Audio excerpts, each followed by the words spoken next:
නමෝ තස්ස භගවතු අරහතු සම්මා සම්බුද්දස්ස.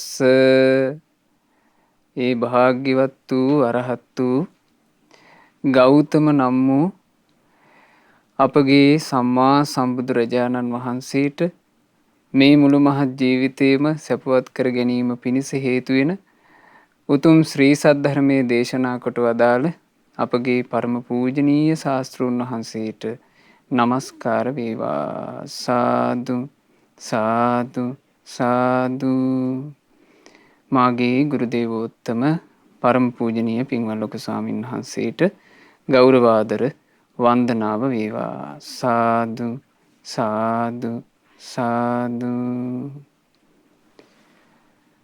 ගරුතර මහා සංඝරත්නයන් අවසරයි. ශ්‍රද්ධාවන්ත පින්වතුනේ, උපන්දිනයේ සමරන නේතාන්‍ය ජයසූරිය දියණියටත් සචී ජයසූරිය දියණියට නිශේ ජයසූරිය තෙහඤ්ඤා ජිනසේන යන ඒ දූ දරුවන්ට අධ්‍යාපන කටයුතු ආදී සාර්ථක කරගෙන ජීවිතේ ජයගන්ට වාසනාව ලැබේවා කියන අදහසින් ඒ දරුවන්ට සෙත් ප්‍රාර්ථනා කර ගැනීම පිණිසයි අද මේ ධර්ම දානය සඳහා ඒ පින්වතුන්ලා දායකත්වයන් එකතු කරන්නේ. සදහවත් පින්වතුනි, අපි අපේ ජීවිතේ එක පියවරකින් හරි දියුණු කරගන්න ආසයි.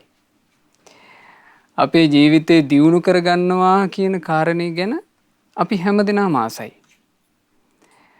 මොහොතකින් හරි ජීවිතේ ඉස්සරහට යන්න තමයි අපි උත්සාහ කරන්නේ.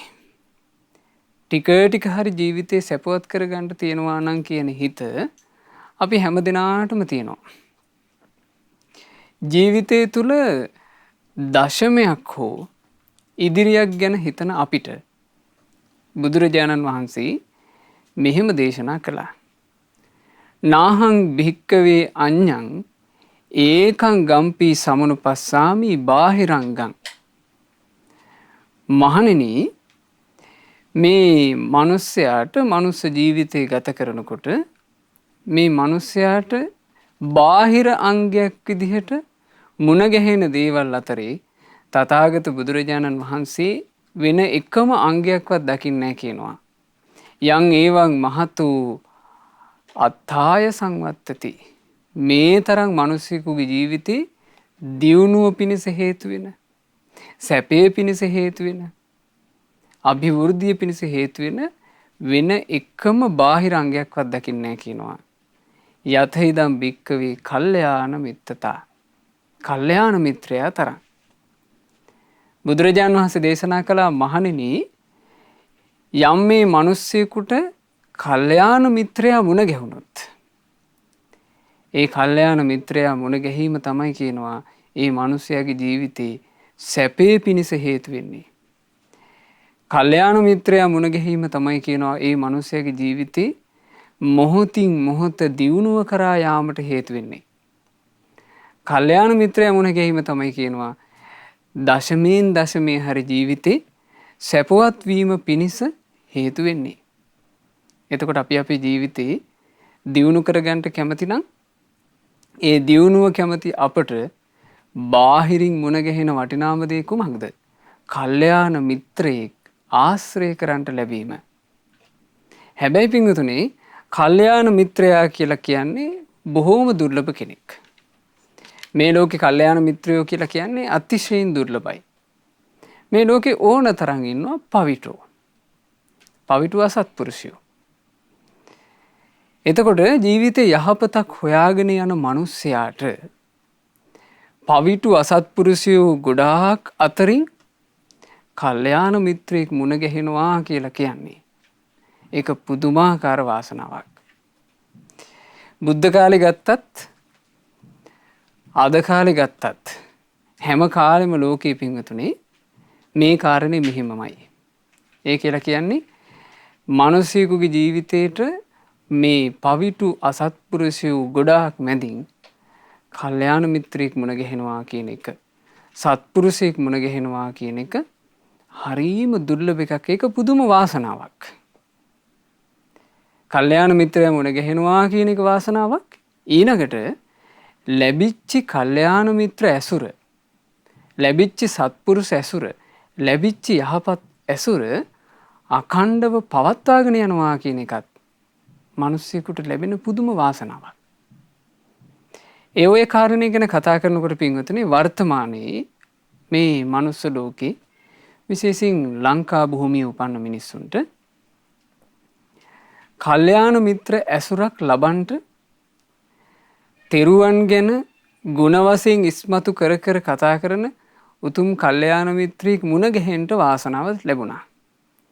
අපගේ ගුරු දේවෝත්තම පින්වත් ලොකු ස්වාමීන් වහන්සේ බුදුරජාණන් වහන්සේගේ උතුම් ශ්‍රී සද්ධර්මය මුල් කරගෙන ඊටාම සරලව තෙරුවන් ගුණ පහදනකොට ඒ තෙරුවන් ගුණ ගැන අහන්ට, ඒ ශ්‍රී සද්ධර්මයේ ශ්‍රවණය කරන්ට වර්තමාන මිනිසයාට වාසනාව උදා වුණා. එතකොට මනුස්ස ලෝකෙට එන නොයේකුත් මිනිස්සු අතර එක එක කාලවල මනුස්ස ලෝකෙට මිනිස්සු එනවනේ. එතකොට ඒ එක එක කාලවල එනකොට ඔය හැම කාලෙම ඒ යහපත සලසන කල්යාණ මිත්‍රයෝ මේ ලෝකේ නැහැ. වාසනාවන්තයි මේ යුගයේ මිනිස්සු මේ මනුස්ස ලෝකෙට එනකොට ජීවිතේ යහපත පිණිස හේතු වෙන උතුම් තෙරුවන් සරණ ලබා දෙන්න පුළුවන්. ඒ තෙරුවන් සරණ ගැන කතා කරන කල්යාණ මිත්‍ර ඇසුරක් ලැබුණා. හැබැයි ඒ කල්යාණ මිත්‍ර ඇසුරට සමීප වෙච්ච මිනිස්සුන්ටත් ඒ වාසනාව අහිමි වෙලා යන හැටි අපි වර්තමානයේ දැක්කා. ඒ වාසනාව අහිමි වෙන්න හේතුව තමයි මේ ව්‍යාජ රහතුන්, ව්‍යාජ මාර්ගඵලලාභීන් කියන අධම අසත්පුරුෂයන්ගේ පහළවීම. කල්යාණ මිත්‍රයෙක් පිණිස හේතු වෙන මේ සුන්දර මේ භික්ෂු වෙස් ගත්ත පවිටෝ පහළ වුණා. ඒ පවිටෝ පහළ වෙලා ඒ පවිටන් කතා කරන්නට පටන් ගන්නකොට සාමාන්‍යයෙන් පින්වතුනි රහතන් වහන්සේ කියන වචනයටත් මේ අහිංසක මිනිසයා හරි කැමතියි. ඒ රහතන් වහන්සේ කියන වචනයටත් ආස මිනිස්සුන්ට ඔන්න යම් අසත්පුරුෂයෙක්, යම් අධමෙක් භික්ෂු වේශයෙන් ඉඳගෙන කියනවා මම රහතෙක්, මම මාර්ගඵලලාභියෙක්, මට පුළුවන් අවබෝධ කරවන්න කියලා කියනවා. එතකොට අර වාසනාව පින නැති අහිංසක මිනිසයා ඒකට අහු වෙලා යනවා. කොටසකට එහෙම වෙච්ච විදිහ අපි දැක්කා. එතකොට මේකට හේතුව මොකක්ද? මේ විදිහට අසත්පුරුෂයෝ කතා කරනකොට එව්වාට ඇඹරිලා යන්න හේතුව මොකද්ද? මේක පින්වතුනි මේ වර්තමානයේ විතරක් සිද්ධ වෙන එකක් නෙවෙයි. අතීතේ ගත්තත් ඒ විදිහම තමයි. භාග්‍යවත් බුදුරජාණන් වහන්සේ වැඩ ඉද්දීම දේවදත්ත වගේ අසත්පුරුෂයන්ට අහු වෙලා බුද්ධ ශාසනය ඇතුළේම ඉඳලා කී දෙනෙක් විනාශ වෙලා ගියාද? එතකොට මේකට හේතුව මොකක්ද?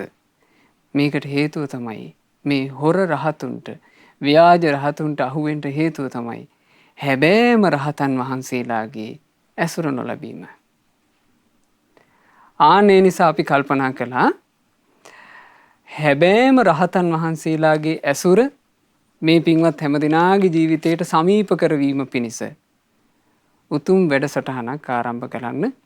ඒ තමයි අදින් ආරම්භ වෙන මේ වැඩසටහන, ඒ අමා නිවන් දුටු රහතන් වහන්සේලා කියන උතුම් වැඩසටහන.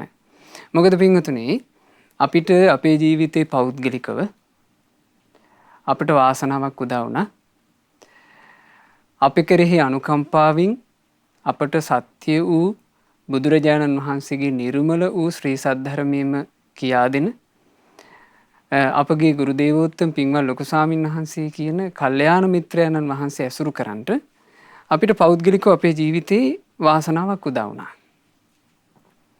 ඒ වාසනාව උදා වෙච්ච නිසා අපිට හැබෑම රහතන් වහන්සේලා කියන්නේ කවුද, කොයි වගේ පිරිසක්ද කියලා ඉගෙන ගන්න ලැබුණා. පින්වත් ලොකු ස්වාමීන් වහන්සේ අපට ඒ කාරණා ඉස්මතු කරලා කියලා දුන්නේ හැබෑම රහතන් වහන්සේලාගේ නිකලෙස් හදවත් වලින් උපන්න අදහස් ගාථාවන් විදිහට වදාරලා ඒ ගාථාවන් අන්තර්ගත වෙන පොත් වහන්සේ නමක් වැඩ ඉන්නවා. ඒ පොත් වහන්සේ තමයි සූත්‍ර පිටකයට අයිති තේර තේරී ගාථා පොත් වහන්සේ. මේ තේර තේරී ගාථා පොත් වහන්සේ පින්වතුනි අපගේ ගුරු දේවෝත්තම පරම පූජනීය පින්වත් ලොකු ස්වාමීන් වහන්සේ හැම දිනාට කියවන්ට පහසු වෙන විදිහට ඊටාම සරලව පරිවර්තනය කළා. ඒ අමා නිවන් දුටු රහතන් වහන්සේලා කියන නමින්. දැන් බලන්න පින්වත් ලොකු ස්වාමීන් වහන්සේ මේ පොත් වහන්සේ ගැන බොහෝ පින්වතුන්ලා දන්නවා. මේ පොත් වහන්සේ ලොකු ස්වාමීන් වහන්සේ පරිවර්තනය කළේ මහමෙවුනාව භාවනා අසපු සංචිතය ආරම්භ කරලා මුල්ම කාලේ. එතකොට සමහරවිට මේ පොත් වහන්සේ මේ වෙනකොටත් මේ ධර්මයේ ශ්‍රවණය කරන බොහෝ පින්වතුන්ලා සමීපේ තියෙන පොත් වහන්සේ නමක් වෙන්න පුළුවන්. ඒ නිසා පින්වතුනි ඔබට පුළුවන් අදින් පස්සේ මේ ධර්ම දේශනාවට සම්බන්ධ වෙනකොට ඔබ සන්තකේ ඒ උතුම් පොත් වහන්සේ තියාගෙනම මේ ධර්ම දේශනාවට ඔබට සම්බන්ධ වෙන්න පුළුවන්. මේ පොත් වහන්සේ ගැන මේ පොත් වහන්සේ පරිවර්තනය කරපු අපගේ ගුරු දේවෝත්තම පින්වත් ලොකු ස්වාමීන් වහන්සේ පොත් වහන්සේගේ ප්‍රස්තාවනාවේදී මෙන්න මේ විදිහට තමයි තේර තේරී ගාථා පොත් වහන්සේ හඳුන්වන්නේ. ඔබට මේ ග්‍රන්ථය තුලින් මුණ ගැසෙන්නේ බුදුරජාණන් වහන්සේ ජීවමානව වැඩ සිටින කාලයේ නිවන් අවබෝධ කරගත් ශ්‍රේෂ්ඨ මුනිවරුන් හා මුනිවරයන් ගැනය. බුද්ධ ශාසනයේ සාරය වන අරහත් ඵල විමුක්තිය ලබා පිරිනිවන් පා වදාළ ඒ මහෝත්තම මුනිවරුන් හා මුනිවරයන් ගැන ලැබෙන තොරතුරු පවා ඉතා අසිරිමත්ය. අප්‍රමාණ වීරියකින් චිත්ත ධෛර්යයකින් ජීවිත පරිත්‍යාගයෙන් ඔවුන් ධර්මයේ හැසිරුණු ආකාරය පුදුම සහගතය. සංඝං සරණං ගච්ඡාමි යනුවෙන් අප සරණ යන ඒ ශ්‍රාවක සංඝ රත්නයේ මොනතරම් ශ්‍රේෂ්ඨද මොනතරම් පිවිතුරුද. ඇත්තෙන්ම බුද්ධ වර්ෂ 26 වන සියවසේ ජීවත් වන අපට අදත් ඒ ගැන සිත සිතා සතුටු විය හැකිය. ඒතර පින්වතුනි හැබෑම රහතන් වහන්සේලා මේ පොත් වහන්සේ තුල අන්තර්ගත හැබෑම රහතන් වහන්සේලා ශාස්ත්‍රූන් වහන්සේ වැඩ හිටපු යුගයේ පහළ වුණේ. ඒ යුගයේ පහළ වෙච්ච රහතන් වහන්සේලා ගැන උන්වහන්සේලාගේ හදවත් තුළ තිබුණ ඒ සුන්දර අදහස් අපිට බුදුරජාන් වහන්සේ පිරිනුවම් පාලා සියවස් 26කටත් පස්සේ අපට අහන්න ලැබෙනවා මේ පොත් වහන්සේ නිසා. ඔබ මේ උතුම් ග්‍රන්ථය කියවන විට ඒ රහතන් වහන්සේලා ඔබ ඉදිරියේ මැවී පෙනෙනු ඇත. ඔබ සමග කතා බස් කරන අයුරු ඔබට දැනෙනු ඇත. ඒ රහතන් වහන්සේලාගේ පරම පිවිතුරු හදමඩල ඔබ ඉදිරියේ විදහා දැක්වෙන අයුරු ඔබට දැකගත හැකි වනු ඇත.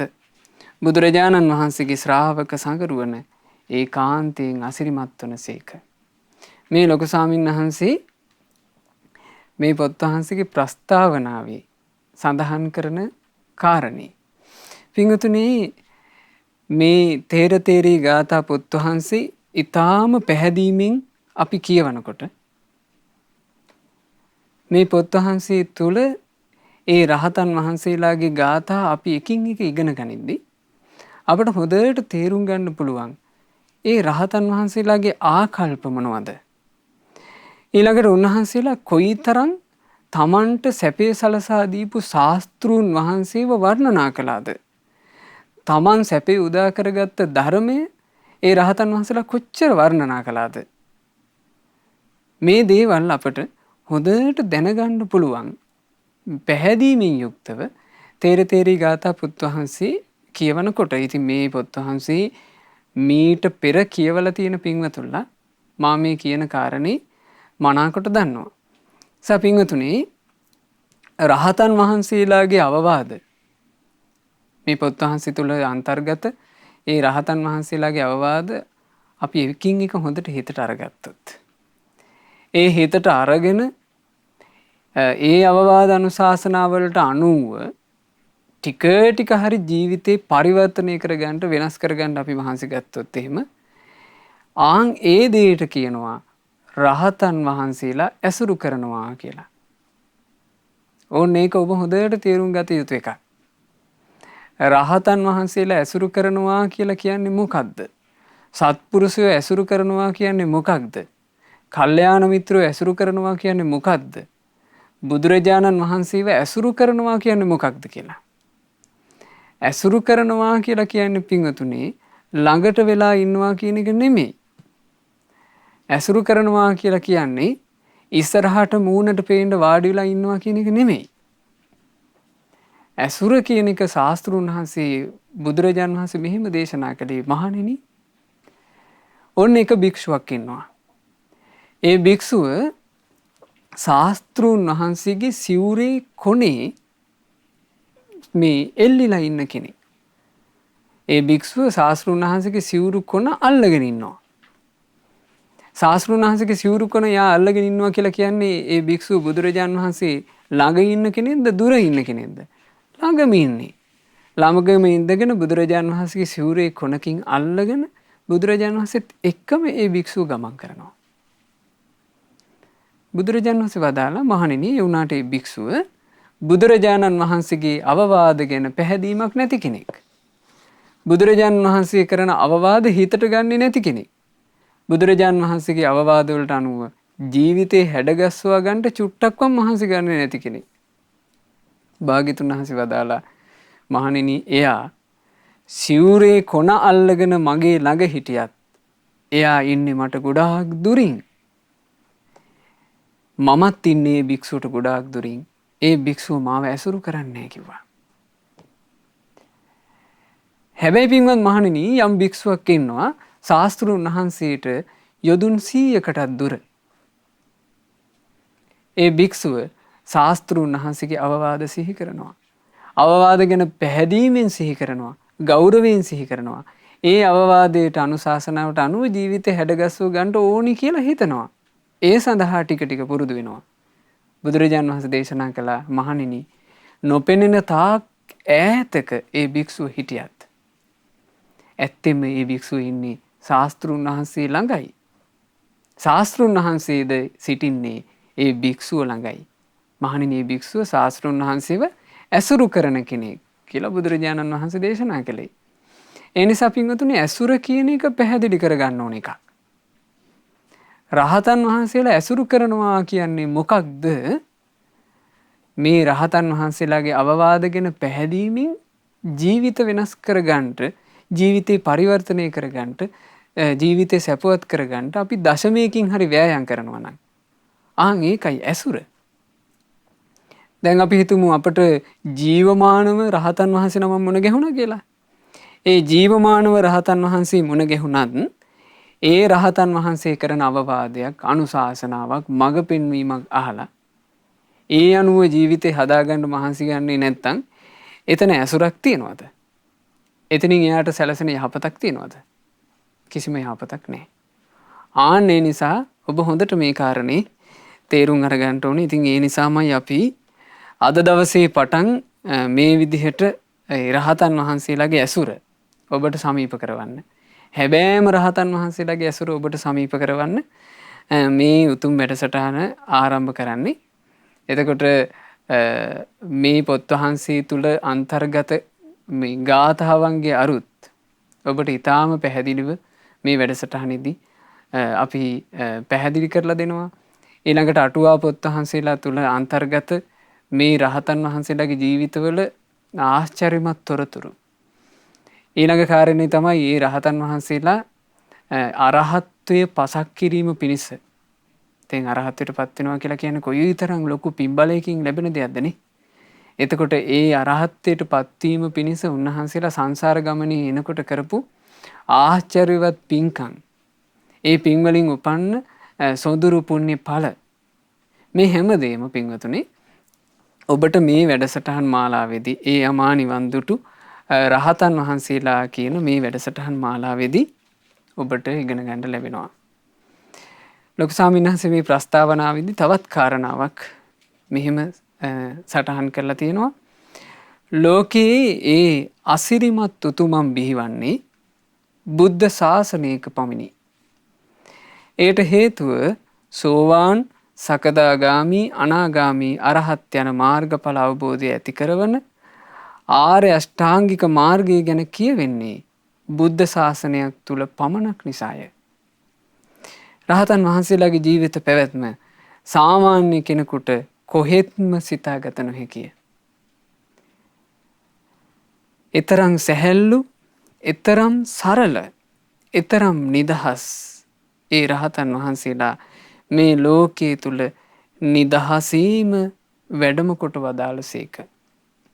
ඒ රහතන් වහන්සේලාගේ ජීවිත ගැන මේ කාල පරිච්ඡේදය තුල පහළ වුණ පළමුවෙනි රහතන් වහන්සේ. මේ කාල පරිච්ඡේදයේ මේ යුගයේ මේ ලෝකයට පහළ වෙච්චි පළමුවෙනි රහතන් වහන්සේ කවුද පින්වතුනි? ඒ අපගේ භාග්‍යවත් අරහත් අපි ඊතා ශ්‍රද්ධාවෙන් සරණ ගිය අපගේ ශාස්ත්‍රූන් වහන්සේ වන ගෞතම අරහත් සම්මා සම්බුදුරජාණන් වහන්සේ. ඒ බුදුරජාණන් වහන්සේ රහතන් වහන්සේලා ගැන මෙන්න මේ විදිහට වදාළේ. උයුංජන්ති සතිමන්තෝ නනිකේතේ රමන්තිතේ හංසාව පල්ලලං හිත්වා ඕකමෝකං ජහන්තිතේ. මේ ගාථාව වදාළේ භාග්‍යතුන් වහන්සේ රහතන් වහන්සේලා ගැන. උයුංජන්ති සතිමන්තෝ නනිකේතේ රමන්තිතේ. ඒ රහතන් වහන්සේලා සතර සතිපට්ඨානය තුලයි ජීවත් වෙන්නේ. මනා සිහිනුවණින් උන්වහන්සේලාගේ ජීවිතේ සතර සතිපට්ඨානය තුලයි තිබුණේ. උන්වහන්සේලා තෘෂ්ණාවට ඇලෙන පිරිසක් නෙවෙයි. හංසාව පල්ලලං හිත්වා ඕක මෝකං ජහන්තිතේ. හරියට විල අත්හැර නිදහසේ යන හංස රාජයෝ වගේ. ඒ රහතන් වහන්සේලා කුඩා මහත් හැම දෙයක්ම අත්හැරලා නිදහස් සිතින් වැඩ හිටියා. පින්වතුනි, ඒ රහතන් වහන්සේලා ගැන අහන්ට ලැබෙන සවම්පත් පවා කොයිතරම් වාසනාවන්තද. මේ ලෝකේ නාන ප්‍රකාර දේ මේ කන් වලින් ඇහෙනවා. නාන ප්‍රකාර දේ අහන මේ කන් වලින් ඒ හංස රාජයන් බඳු නිදහස් සිතින් වැඩහිටි රහතන් වහන්සේලා ගැන අහගන්ට ලැබෙනවා කියලා කියන්නේ ඒක කොයිතරම් භාග්‍යයක්ද? ඒක කොයිතරම් වාසනාවක්ද? අපි මේ වැඩසටහන් මාලාවේදී ඒ භාග්‍ය, ඒ වාසනාව ඔබට උදා කරනවා. රහතන් වහන්සේලා ගැන මේ පොත් වහන්සේ ඇසුරු කරමින් ඔබට අනුපිළිවෙලින් ධර්මයේ කියා දෙනකොට මේ පින්වතුන්ලාට ඒ රහතන් වහන්සේලා ඇසුරු කරන අවකාශය සැලසෙනවා. ඉතින් ඔබ ගෞරවයෙන් ඒ රහතන් වහන්සේලාව ඇසුරු කරන්න. ඒ වගේම රහතන් වහන්සේලාගේ ඇසුර සැලසෙන මේ උතුම් වැඩසටහන ඔබේ හිතවතුන්ට, ඔබේ ආදරණීයයන්ට ඔබ අහන්න සලස්වන්න. ඉතින් අද පටන් ආරම්භ වෙන මේ වැඩසටහන ආරම්භයේදීම, අද මේ ආරම්භක වැඩසටහන ආරම්භයේදීම අපි පින්වතුන්ලාට සෙත් ප්‍රාර්ථනා කරනවා, ඔබට සෙත් පතනවා.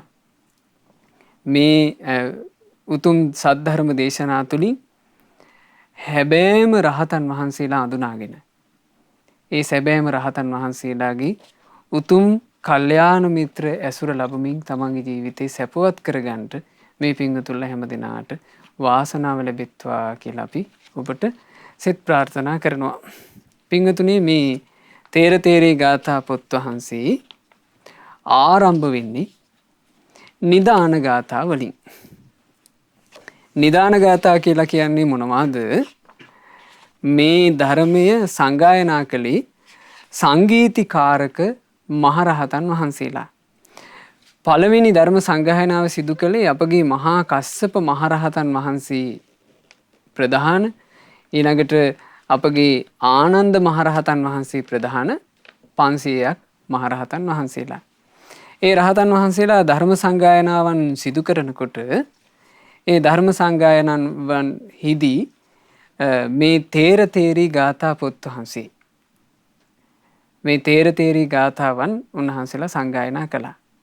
ඒ සංගායනාව ආරම්භ කරන්න පෙර මහා කස්සප මහරහතන් වහන්සේ, ආනන්ද මහරහතන් වහන්සේ ඇතුළු ඒ උතුම් මහරහතන් වහන්සේලාම රහතුන්ගේ ගුණ වර්ණනා කළා. ඒ රහතුන්ගේ ගුණ වර්ණනා කරපු ගාථා ත්‍රිත්වය තමයි, ගාථා 3 තමයි අපි නිදාන ගාථා විදිහට මේ පොත් වහන්සේ තුල ඉගෙන ගන්නේ. මොනවද මේ නිදාන ගාථා? බලන්න, නිදාන ගාථා තුල රහතන් වහන්සේලාව වර්ණනා කරපු හැටි. සීහානංව නදන්තානං දාටීනං ගිරිගම්භරේ සුනාත භාවිතත්තානං ගාථා අත්තූපනායිකා. ඒ රහතන් වහන්සේලා සිත දියුණු කරගත්තේ මේ ධර්මයෙන්මයි. උන්වහන්සේලා තම තමන් ගැන කියන මේ ගාථාවන් හොඳට අහගෙන ඉන්න. ඇත්තෙම මේ ගාථාවන් ශක්තිමත් දත් තියෙන සිංහයෝ කඳු අතර ගල්ලෙන් වල ඉඳගෙන සිංහනාද කරනවා වගේ. ඒ රහතන් වහන්සේලා හරියට ශක්තිමත් දත් තියෙන සිංහරාජයෝ වගේ. ඇයි පින්වතුනි රහතන් වහන්සේලාට සිංහරාජයෝ කියලා කිව්වේ? සිංහරාජයා කියලා කියන්නේ වනයේ සිටින සතුන් අතර අග්‍ර කෙනා. ඒ වගේ රහතන් වහන්සේලා කියන්නේ යාවතා භික්කවේ සත්තා වාසා. මහණෙනි, මේ ලෝකේ යන්තාක් සත්වයෝ වාසය කරන තැන් තියනවාද? යාවතා භවග්ගං, යන්තාක් භවාග්‍රයෝ තියනවාද? ඒතේ අග්ගා ඒතේ සෙට්ටා ලෝකස්මින්. ඒ සියලු සත්තා වාසයන්ට, ඒ සියලු භවාග්‍රයන්ට ඉහලින් අග්‍රව ශ්‍රේෂ්ඨව මේ ලෝකේ වැඩ ඉන්නේ යදිදං අරහන්තෝ රහතන් වහන්සේ. කෙලෙස් නැසූ රහතන් වහන්සේ. ඒ රහතන් වහන්සේලා සිංහරාජයෝ වගේ. ඒ සිංහරාජයන් බඳු රහතන් වහන්සේලා පවසන මේ ගාථා හරියට සිංහනාද වගේ. මොකද්ද රහතන් වහන්සේලාගේ සිංහනාදය කියලා කියන්නේ? බුදුරජාණන් වහන්සේ දේශනා කළා. උද්දන් තිරියං අපාචීනං නන්දී තේසං නවිජ්ජති. උඩයට සරසට මේ ලෝකේ ඒ රහතන් වහන්සේලාගේ ජීවිත තුළ තෘෂ්ණාව උපදවන කිසිවක්ම නැත්තේය. නදන්ති තේ සීහ නාදං. මේ මුළු මහත් ලෝකයෙන්ම නිදහස් වුණ, නිදහස් සිතින් වැඩ ඉන්න ඒ රහතන් වහන්සේලා සිංහනාද කරන්නේය. බුද්ධා ලෝකේ අනුත්තරාති. ඒ සිංහනාදේ නම් බුදුරජාණන් වහන්සේලාම මේ ලෝකේ අනුත්තර වන්නේය කියලායි රහතන් වහන්සේලා සිංහනාද කළේ. ඒ සිංහනාදයන් තමයි මේ ගාථාවන් තුල අපට අහන්න ලැබෙන්නේ. යථානාමෝ යථාගුත්තු යථා ධම්ම විහාරිනෝ යථා දිමුත්තා සප්පඤ්ඤා විහරින්සු අතන්දිතා. නොයෙක් නම් වලින්, නොයෙක් ගෝත්‍ර වලින් උන්වහන්සේලා හඳුන්වනවා. නොයෙකුත් සමාපatti වලින් යුක්තයි. හැම දුකින්ම නිදහස් වුණ ඒ රහතුන් සැබෑවටම ප්‍රඥාවන්තයි. කම්මැලිකමින් තොරයි. ඒ රහතන් වහන්සේලාගේ ස්වභාවය. තත්ත තත්ත විපස්සිත්වා පුසිත්වා අච්චුතං පදං කනන්තං පච්චවෙක්ඛන්තා ඉම මත්තම භාසිසුං. ඒ යමා නිවනට පත්තුනේ උන්වහන්සේලා තම තමන් තුළ විදර්ශනා වඩලයි. ඒ රහතන් වහන්සේලා ඒ ධර්මයේ ගැන නුවණින් සලකාගෙනමයි මේ ගාථාවන් වදාළේ. එතකොට මේ ගාථා තුන නිදාන ගාථා.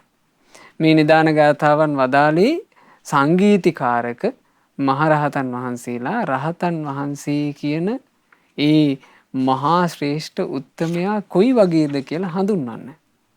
බලන්න පිංගුතුනි ඒ හඳුන්වා දීමේ නිදාන ගාථාවන්ම කොයිතරම් මනරම්ද.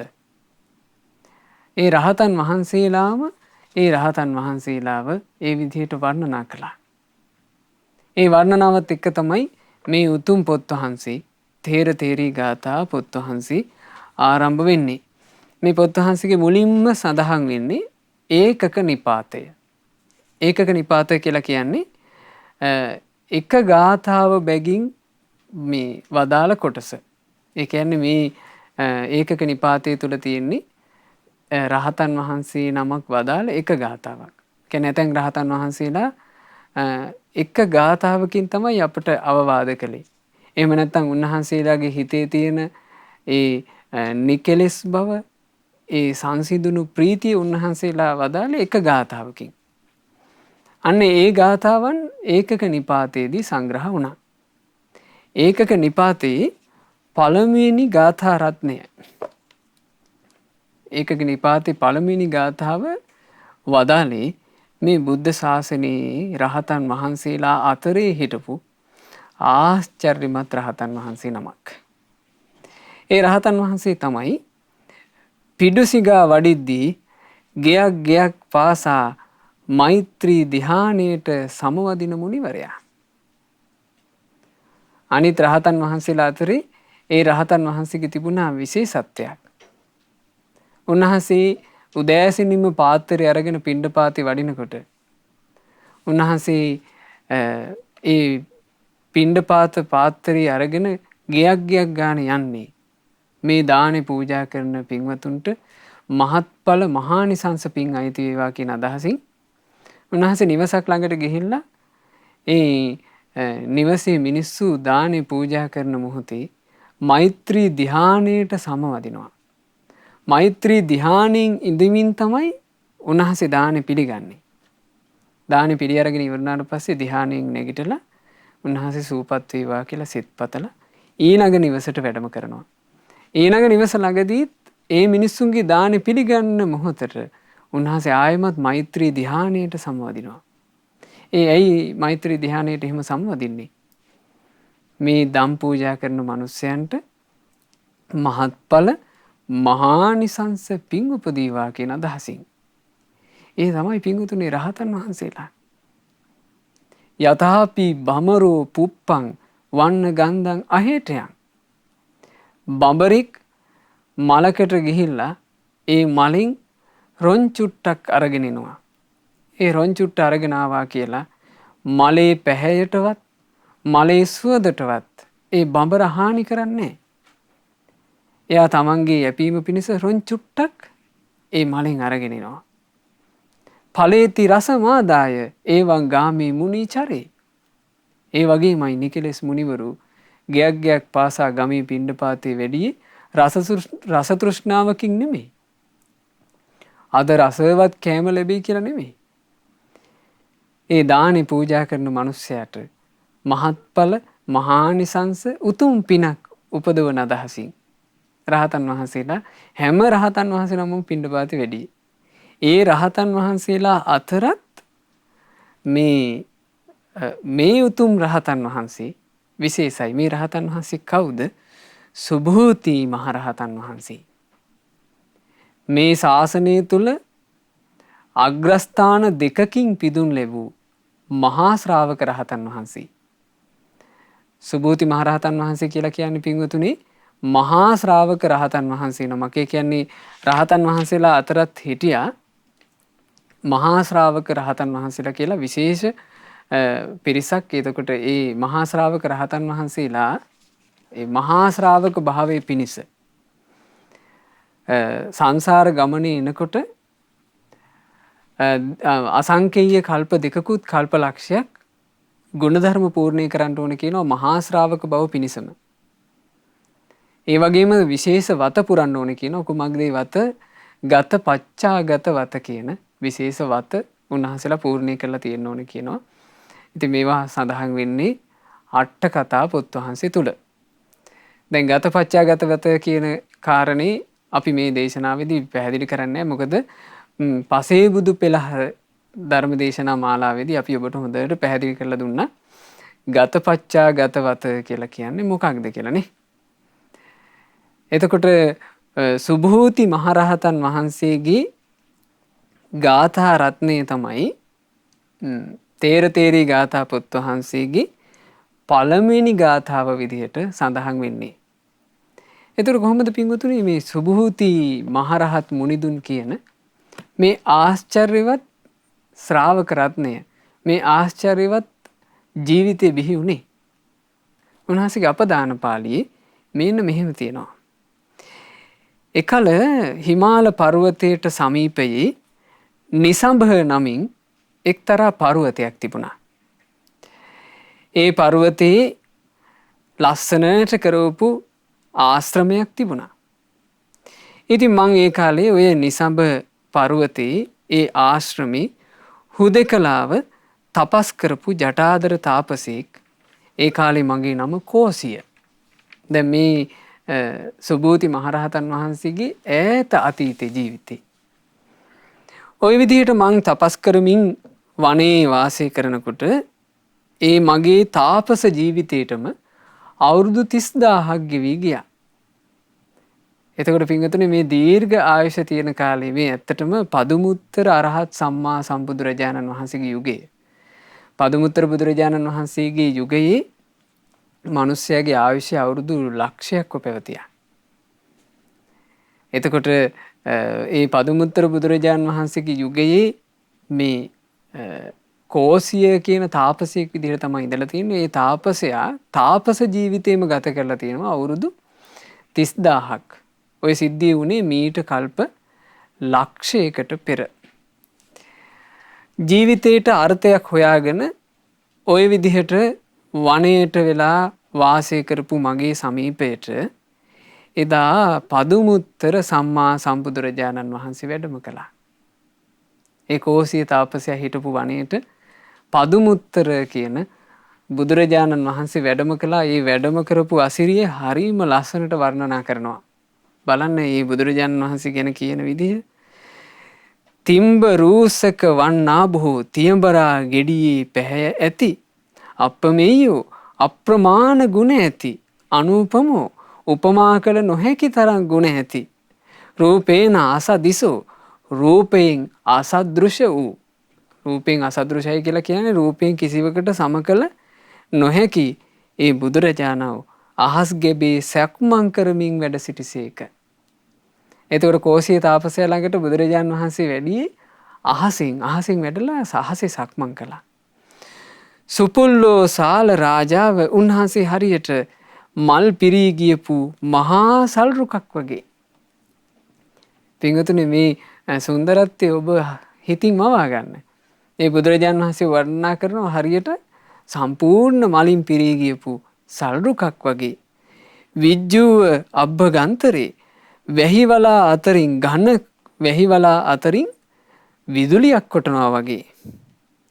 ඥානේන අසදිසෝ උන්වහන්සේට තිබුණේ අසදෘස ඥානයක්, කිසිවකට සම කළ නොහැකි ඥානයක්. ඒ බුදුරජාණෝ අහසේ සක්මන් කරමින් වැඩ සිටිසේක. සීහ රාජාව අසම්භීතෝ අභීත සිංහ රාජයෙක් බඳු. ගජ රාජාව දප්පිතෝ නිර්භීත එඩිතර හස්ති රාජයෙක් බඳු. ලසිතෝ ව්‍යාඝ රාජාවෝ බබලන ව්‍යාග්‍ර රාජයෙක් බඳු ඒ බුදුරජාණෝ අහසේ සක්මන් කරමින් වැඩ සිටිසේක. මේ කවර භාග්‍යතුන් වහන්සේවද මේ වර්ණනා කරන්නේ? පදුමුත්තර බුදුරජාණන් වහන්සේ. සිංගී නික්ක ස්වර්ණාභෝ බබලන රන් නිකක් බඳු. කදිරංගාර සන්නිභෝ කිනිහිරි අඟුරුමින් බබලන මණි යථා ජෝති රසෝ ජෝති රස කියන ලස්සන මණිකක් වගේ ඒ බුදුරජාණන් වහන්සේ අහසේ සක්මන් කරමින් වැඩ සිටිසේක. නිර්මල වූ කෛලාශ කූටේ බඳු. මේ කෛලාශ කූටේ කියලා කියන්නේ පින්වතුනි හිමාලයේ තියෙන බොහොම සුන්දර කන්දක්. ඒ කෛලාශ කූටේ වගේ පුන්නමායේව චන්දිමා පුරපෝයේ දවසට අහසේ පායන පිරුණු හඳ මණ්ඩල බඳු. මජ්ජන්තිකේව සූර්යෝ මධ්‍යානයේ අහසේ නැගී බබලන ඉරමඩල බඳු ඒ බුදුරජාණෝ අහසේ සක්මන් කරමින් වැඩ සිටිසේක. මේ අපදාන පාළියේදී රහතන් වහන්සේ නමක් ශාස්ත්‍රූන් වහන්සේ නමක්ව වර්ණනා කරන හැටි. ඉතින් ඔබ තේරුම් ගන්න හැබැයිම රහතන් වහන්සේලා ඒ රහතන් වහන්සේලාගේ මුව මඩලින් වදාලේ මොන වගේ දේවල්ද කියලා. ඔය විදිහට අහසේ සක්මන් කරමින් වැඩ සිටි උන්වහන්සේව දකිද්දි මට හිතාගන්න බැරුව ගියා මේ දෙවියෙක්ද මිනිසෙක්ද කියලාවත්. මේ මනුස්ස ලෝකේ කොහොමද මෙච්චර එ르දිමත් මිනිසෙක් ඉන්නේ? මං හොඳට ලක්කන ශාස්ත්‍රය ඉගෙනගෙන තිබුණා. ඉතින් ඒ ලක්කන ශාස්ත්‍රයේ මන්ත්‍ර පද සිහි කරගෙන මං හොඳට කල්පනා කරලා බලනකොට මට තේරුණා මේ දෙතිස් මහා පුරුෂ ලක්ෂණම උන්වහන්සේ තුල තියෙන හැටි.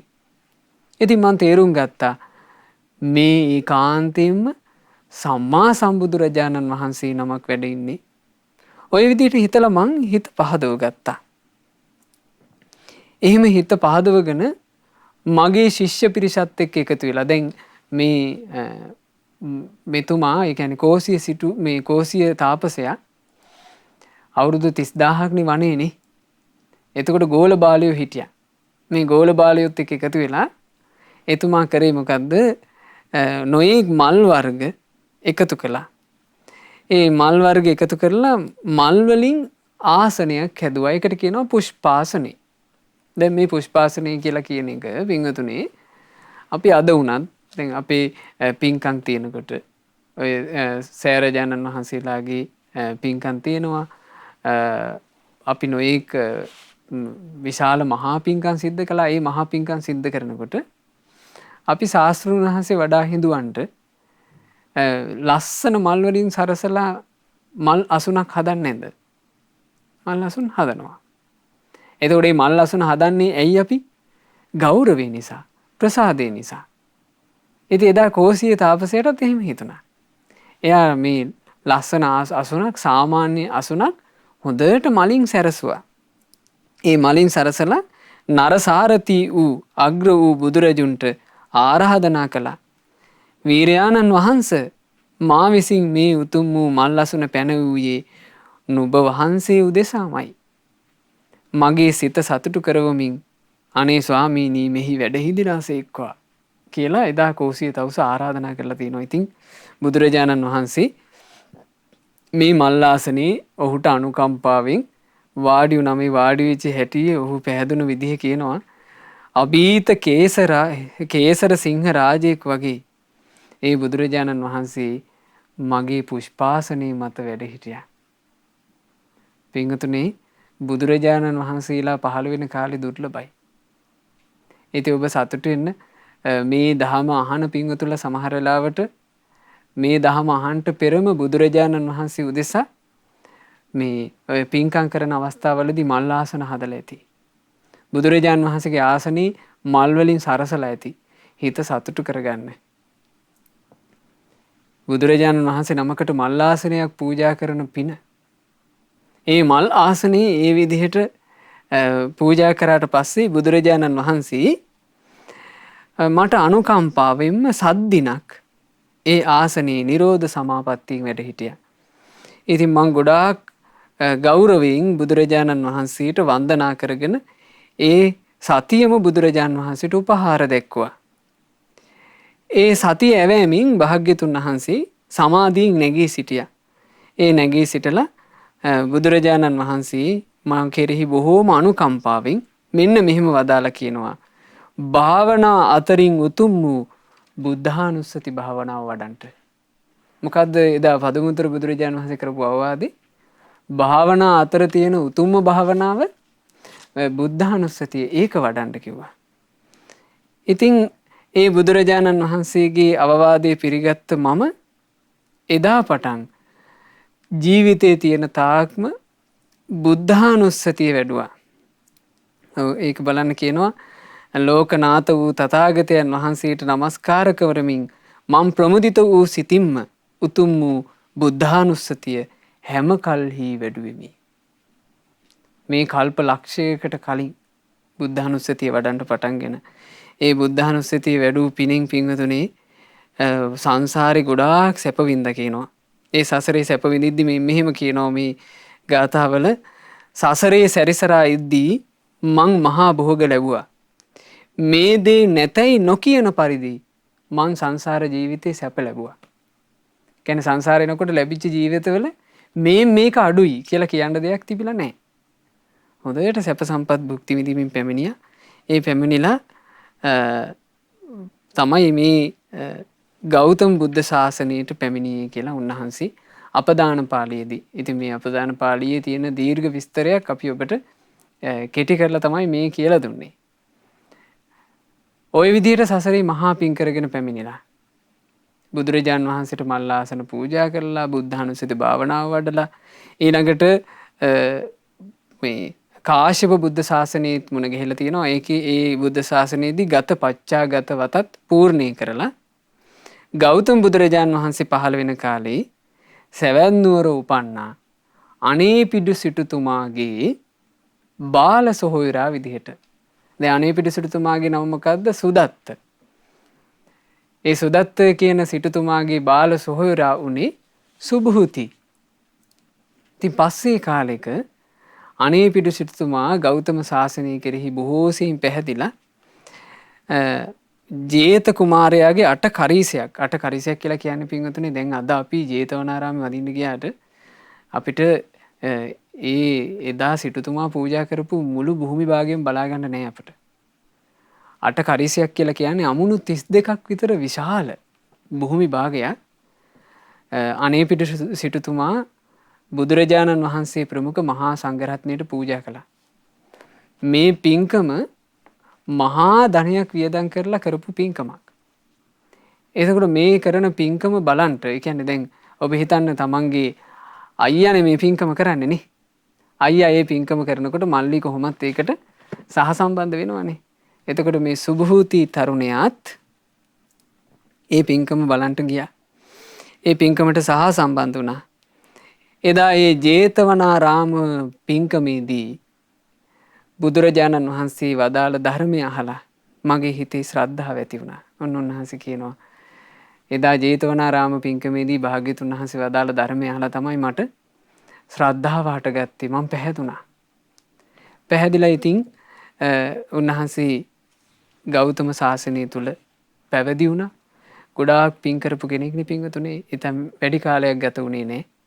උන්වහන්සේ සියලුම කෙලෙසුන් නැසලා රහතන් වහන්සේ නමක් බවට පත් වුණා. ඒ රහතන් වහන්සේ පුදුමාකාර නිකලෙස් විහරණයකින් යුක්තයි. ඒ කියන්නේ උන්වහන්සේගේ පැවැත්ම මේ පුදුමාකාර විදිහට නිකලෙස් පැවැත්මක් උන්වහන්සේට තිබුණා. ඒ නිකලෙස් පැවැත්ම ගැන තේරුම් ගන්නට එක අවස්ථාවක උන්වහන්සේ අරහත්ත්වය පසක් කරලා ධ්‍යාන සුවයෙන් වැඩ ඉන්නවා පින්වතුනි.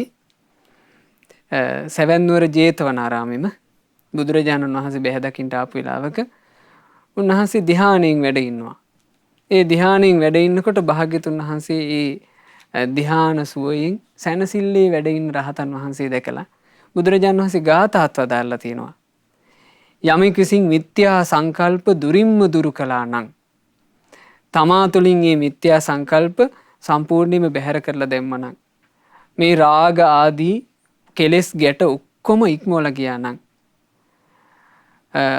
අරූප සංඥාවන්ගේ යුක්ත වුණා නම් කියන්නේ මේ රූප ධ්‍යාන ඉක්මවා ගිහිල්ලා කාමාදී සතර යෝගයන් ඉක්මවා ගියා නම් ඒ ආර්යයන් වහන්සේ ආයමත් නම් සංසාරේ උපදින්නේ නැහැ කියලා බුදුරජාණන් වහන්සේ කාරඹයාද සුභූති මහරහතන් වහන්සේ ආරඹය ගාථාවනුත් වදාරලා තියෙනවා.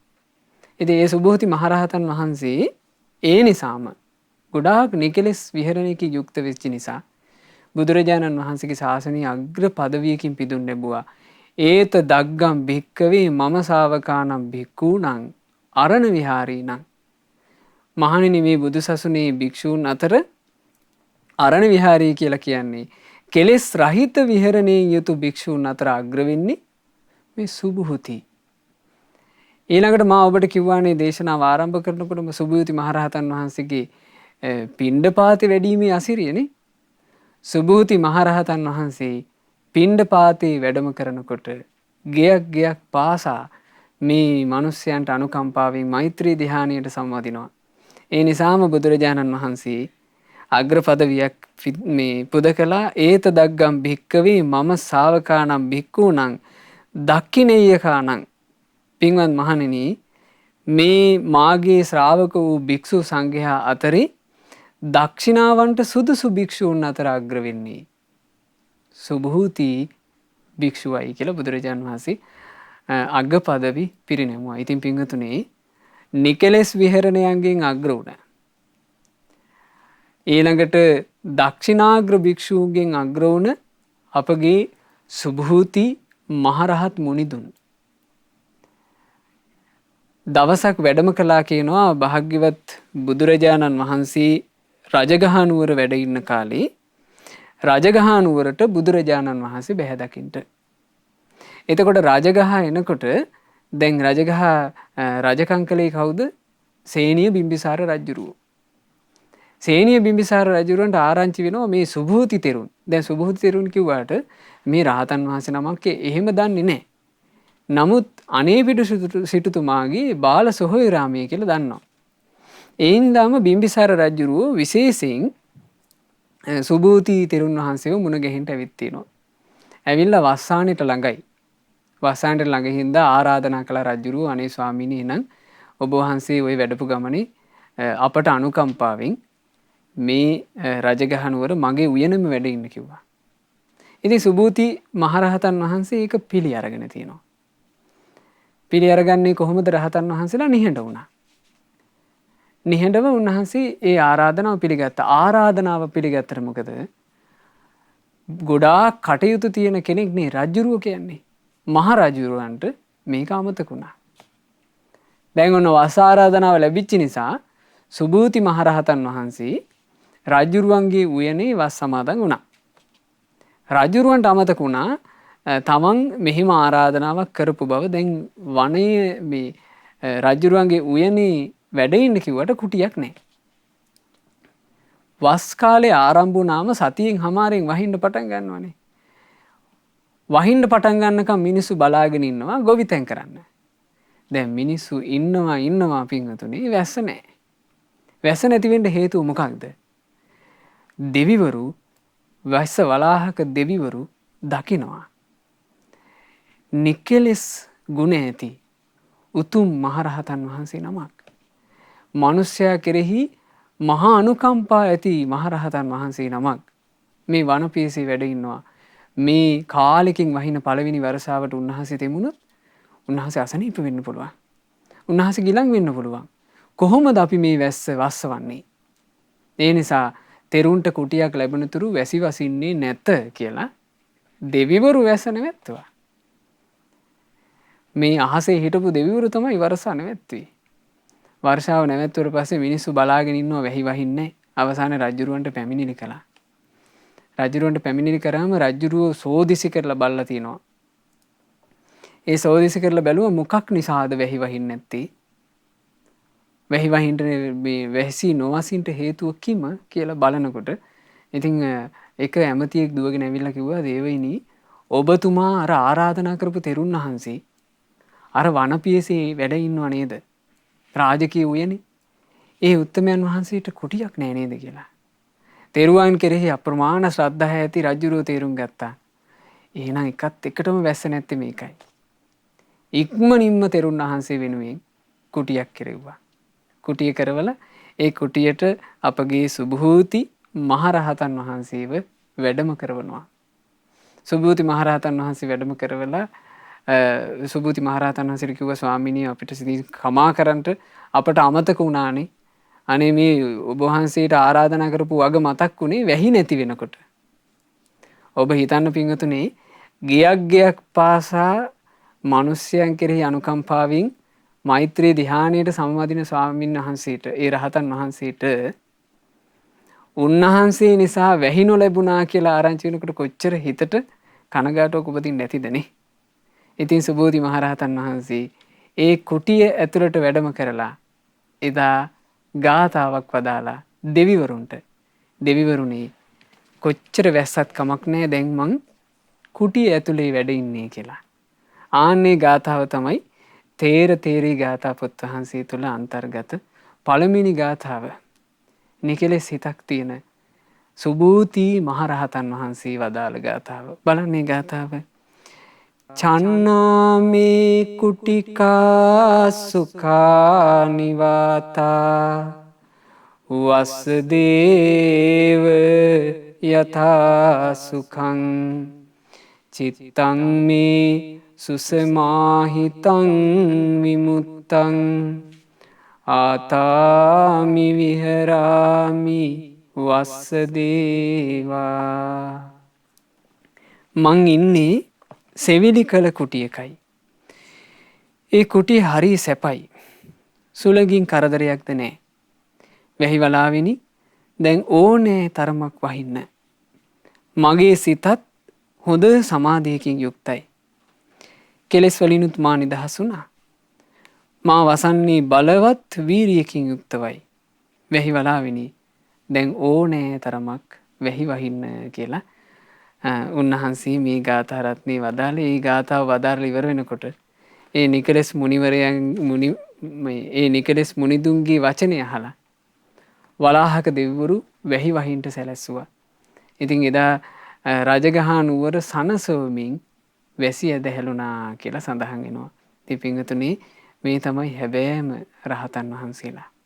ඉතින් අපි හැබෑම රහතන් වහන්සේලාට වන්දනා කරමු. අපේ මේ දෑත් එකතු කරලා අහස් ගැබට පවා ගුණ දැනුණු දෙවියන්ට පවා ගුණ දැනුණු නිකලෙස් හිතකින් වැඩ සිටි පරම නිකලෙස් විහරණයෙන් අග්‍ර වූ දක්ෂිනාග්‍ර භික්ෂූන් අතරින් අග්‍ර වූ සුභූති රහත් මුනිතුන්ට අපගේ වන්දනාව වේවා. සාදු සාදු සාදු.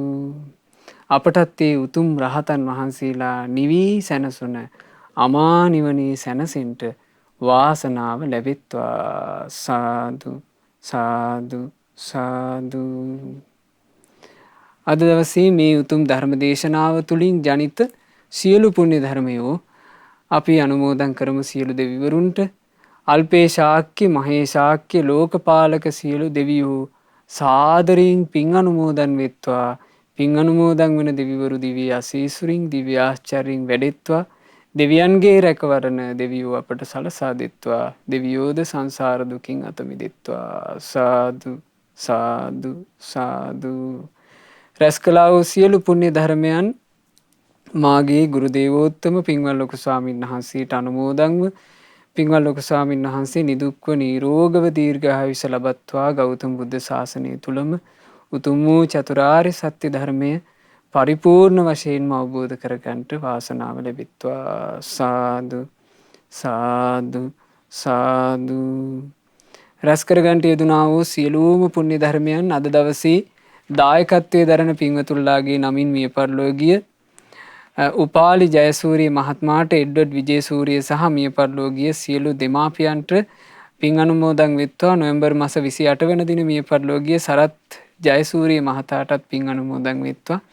නමින් මිය ගියා වූ සියලු ඥාතීන්ට පින් අනුමෝදන්ව ඥාතීන්ගේ පරලොව ජීවිතේ සැපයටපත් වෙත්වා කියන අදහසින් ඥාතීන්ට පින් අනුමෝදන් කරන්න. අද මේ ධර්ම දේශනාවේ ප්‍රධාන අරමුණ වෙන්නේ දෙසැම්බර් මාස 11 වෙනි දින 18 වෙනි දින උපන්දිනයේ 18 වන උපන්දිනයේ සමරන නෙතාන්‍ය ජයසූරිය දියණියටත් නෙදර්ලන්තයේ පදිංචි 17 වන උපන්දිනයේ සමරන සචී ජයසූරිය දියණියටත් නිෂේ ජයසූරිය තෙහාන්‍යා ජිනසේන යන ඒ දරුවන්ට පින් අනුමෝදන් කිරීම. ඉතින් ධර්ම දානමය වශයෙන් රැස් කරපු පිනේ ආශිර්වාදයත් තිරුවනේ ආශිර්වාදයත් දෙවියන්ගේ ආශිර්වාදයත් ඒ දරුවන්ට සැලසිලා ඒ දරුවන්ට අධ්‍යාපන කටයුතු සාර්ථක කරගන්නට ලැබේවා. ජීවිතයට යහපත සලසන උතුම් කල්යාණ මිත්‍ර ඇසුර ලැබේවා. මේ දරුවන්ට ගෞතම බුදුරජාණන් වහන්සේගේ ශාසනයේ ශ්‍රාවක දරුවෝ විදිහට ජීවිතයේ සැපවත් කරගන්නට වාසනාව ලැබෙත්වා කියලා අපි සෙත් ප්‍රාර්ථනා කරනවා. එංගලන්තයේ පදිංචි පින්වත් නිලංක සහ නදී ජයසූරිය, නිසාන් සහ නවෝදී ජිනසේන, දීපා සහ කමලිකා රත්නායක ඕස්ට්‍රේලියාවේ පදිංචි දයානි ජයසූරිය යන පින්වතුන් තමයි අද දායකත්වයෙන් දැරුවේ. ඒ පින්වතුන්ටත් ඒ පින්වතුන්ලාගේ පවුල්වල සෑම සියලු දෙනාටත් මේ සියලු පුණ්‍ය ධර්මයේ අනුමෝදන් වෙත්වා. ශ්‍රද්ධා මාසික ධර්මදාන සමාජිකාවන්ටත් ශ්‍රද්ධා කාර්ය මණ්ඩලයේ හැම දිනාටත් සුපින්වත් ඔබටත් මේ සියලු පින් අනුමෝදන් වෙලා සියලු යහපත සැලසෙත්වා. මේ ගෞතම ශාසනය තුල උතුම් ධර්මාවබෝධය පිණිස ඔබ හැම දිනාට වාසනාව ලැබෙත්වා. හැම දිනාටම තෙරුවන් සරණයි. නමෝ බුද්ධාය. මෙවැනි වටිනා ධර්මදේශනා ශ්‍රවණය කිරීමට ශ්‍රද්ධා ඩේලි YouTube චැනලය සබස්ක්‍රයිබ් කරන්න.